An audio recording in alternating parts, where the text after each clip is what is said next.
आपने कल जुम्मे पे अब्दुल क़ुद्दूस शहीद के बारे में बताया था। मेरा सवाल है, क्या इस तरह की मुखालफत जर्मनी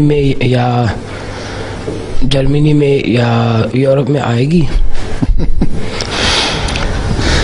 ये अगर जमात की तादाद इतनी फैलनी शुरू हो जाए तो कोई बईद नहीं, कोई पता नहीं कि ऐसी मुखालफतें शुरू हो जाएं।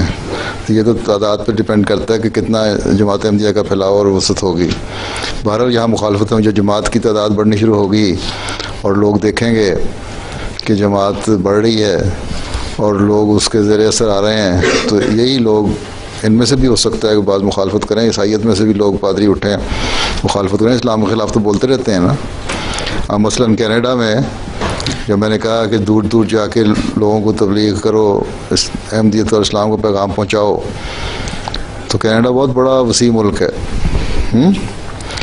तो वहाँ जब दूर दराज इलाकों में गए, पहली दफ़ा गए, कौंसल से बात की, तो उन्होंने अपने हॉल दिया है, चर्च में पादरियों से बात की। उन्होंने कहा हाँ हाँ, बड़ी खुशी की बात है, तुम आओ और अपने बारे में बताओ।